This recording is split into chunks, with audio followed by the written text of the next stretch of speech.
Olá, querido aluno, querida aluna do 8º ano, seja bem-vindo a mais uma videoaula do projeto TV Araxá Educa. Eu sou a professora Nadi e continuo te acompanhando nos seus estudos de língua portuguesa. Hoje nós vamos falar um pouquinho de gênero textual, mais especificamente sobre os mitos. Nós já falamos anteriormente sobre as lendas. Você sabe identificar um e outro? Bom, vamos falar um pouquinho sobre os mitos. Os mitos são relatos fantásticos de tradição oral, geralmente protagonizados por seres que encarnam as forças da natureza e os aspectos gerais da condição humana. O mito ele é caracterizado por personagens e eventos mágicos que não podem ser comprovados como verdadeiros. Já as lendas, elas são narrações escritas ou orais e elas se baseiam em fatos históricos que foram modificados, aumentados, que passaram pela imaginação popular ou pela imaginação poética e que tem realmente um fundo histórico, se a gente for pesquisar. Então essa é a diferença básica aí entre o mito e a lenda. Você conhece algum mito? Você conhece alguma lenda? Tenho certeza que você já leu sobre a lenda do Saci Pererê, do Curupira, da Iara, da Mula Sem Cabeça, do Lobisomem, da Cuca ou do Boto Cor-de-Rosa.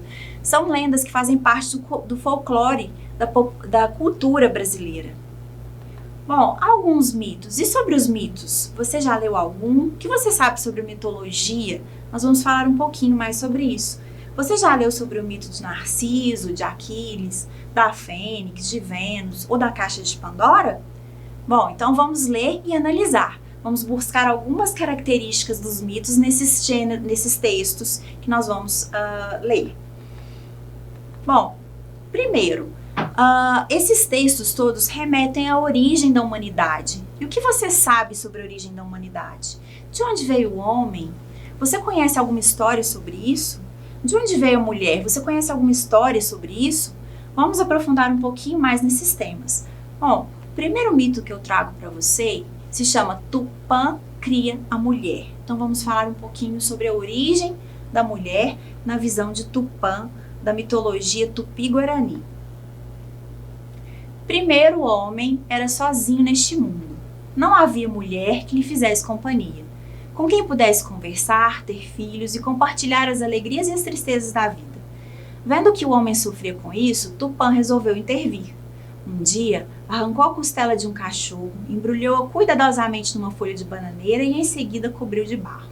Feito isso, passou a amassar o volume, um trabalho cuidadoso de modelar, de construir, que consumiu um bocado de tempo e paciência. Então, quando menos se esperava, de dentro daquele volume veio algo de ouvir. O que é? Os homens começaram a perguntar, aproximando-se. É um choro, arriscaram por fim, depois de um tempo. É sim, mas choro de quem? Tupã sorriu, divertido com o espanto, e retirando as folhas da bananeira que revestiam um segredo, disse: Ora, vejam vocês mesmos. E cada um se aproximou para sentir o milagre, que era uma criança do sexo feminino. A primeira mulher da terra. Dirigindo-se a um rapaz que escolhera entre tantos, Tupã pediu que ele a levasse, que a banhasse e dela cuidasse. Sem contestar, o rapaz assim o fez. O tempo passou, a criança cresceu, virou mulher feita e casou-se com um rapaz com quem teve muitos e muitos filhos, homens e mulheres que hoje povoam o mundo. Bom, você conhece alguma história parecida? Você já leu algum texto parecido que fala da origem da mulher nesse sentido, da origem da humanidade? Bom, vamos lá. Existem outros mitos também em torno desse mesmo assunto. Você já ouviu falar sobre Gênesis, sobre a criação da humanidade, sobre a criação da mulher? Vamos ler um pouquinho mais. Então disse Deus: façamos o homem à nossa imagem, conforme a nossa semelhança. Criou Deus o homem à sua imagem, a imagem de Deus o criou, homem e mulher os criou. Então o Senhor Deus formou o homem do pó da terra e soprou em suas narinas o fôlego de vida, e o homem se tornou um ser vivente. Ora, o Senhor Deus tinha plantado um jardim no Éden, para os lados do leste, e ali colocou o homem que formara.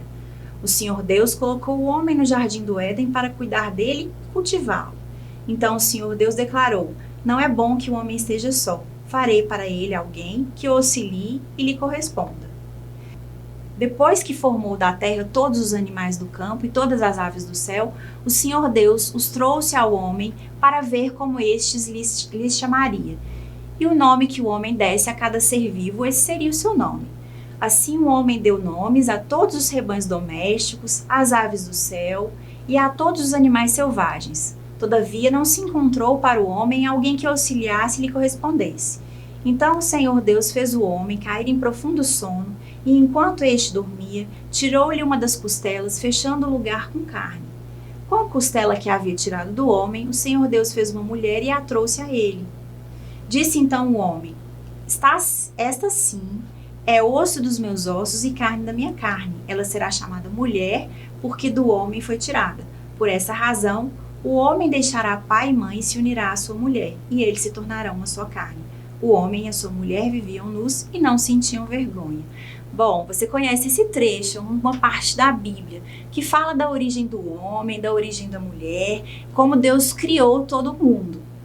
Bom, vamos lá. Um pouquinho mais sobre mitos aí que falam da criação. Esse é do povo de origem africana, mito etíope da criação.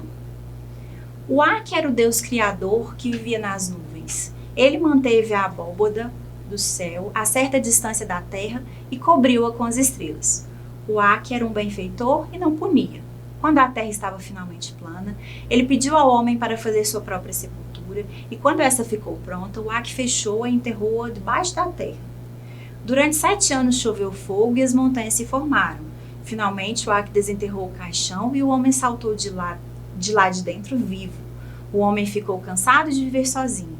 Então o Ak tirou um pouco de seu sangue e ao final de 4 dias o sangue converteu-se em uma mulher, com quem o homem se casou. Eles tiveram 30 filhos, mas o homem ficou tão envergonhado de possuir tantos filhos que escolheu 15 deles. Quando o Ak descobriu, transformou essas crianças escondidas nos animais e nos espíritos. Olha só que versão diferente da criação da humanidade, da criação do mundo e dos animais. Esse foi o mito etíope da criação. Vamos lá. E sobre a mitologia grega, o que você sabe? Você já leu algo a respeito? Vamos falar um pouquinho mais. Disse que foi Prometeu quem criou os mortais, dando-lhes forma com terra argilosa. Na verdade, essa tradição não é universalmente admitida. Na teogonia de Isíodo, Prometeu é considerado apenas o benfeitor dos homens, que por eles dispôs-se a enganar Zeus diversas vezes. Para puni-los, recusou-se a lhes enviar o fogo. Então Prometeu subiu ao céu e roubou sementes de fogo da roda do sol, para depois trazê-las para a terra disfarçadas dentro de um caule oco. Dessa vez a vingança de Zeus foi exemplar. Prometeu foi acorrentado sobre o Cáucaso com correntes de aço, e uma águia, nascida de Equidna, a víbora monstruosa, devorou-lhe o fígado, que tornava a nascer. Bom, então essa parte é da mitologia grega. Continuando, a punição dos mortais foi mais severa ainda, pois ela permaneceu sem remédio.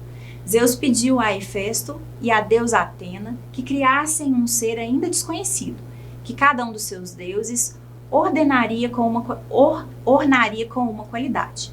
Esse ser foi a mulher que, por ter recebido tantos dons, foi chamada de Pandora, aquela que tem todos os dons. Ela possuía a beleza, a graça, a habilidade manual, a persuasão, mas Hermes colocou em seu coração a mentira e a perfídia. Disse que Zeus a deu de presente a Epimeteu, o irmão de Prometeu, e que ele, esquecendo o conselho do irmão de não receber nenhum presente de Zeus, foi seduzido por sua beleza e aceitou. Mas havia em algum lugar da terra uma jarra dentro da qual estavam todos os males. Uma tampa impedia seu conteúdo de escapar. Mal chegada à terra, Pandora, consumida pela curiosidade, destampou a jarra, e então todos os males escaparam e se espalharam entre os mortais. Mas Pandora, assustada, tornou a tampar a jarra e somente a esperança que se encontrava no fundo continuou prisioneira. Bom, então esse foi um mito sobre a mitologia grega. Bem, e aqui a gente percebe, né, também a origem, a criação da mulher, também uma analogia aí ao pecado, a mulher desobedecendo, enfim, né, várias questões que a gente pode contextualizar e comparar. Refletindo um pouquinho sobre todos esses textos que nós lemos, quais são as semelhanças e as diferenças entre essas histórias? Bom, todas elas pertencem ao gênero textual mito, todas elas falam da história da humanidade, sobre a história da criação do mundo e da mulher, com elementos fantásticos e personagens que encarnam forças da natureza. Essas são as características desse gênero textual. Bom, então essa foi mais uma aula de língua portuguesa, espero que você tenha gostado. Obrigada e até a próxima!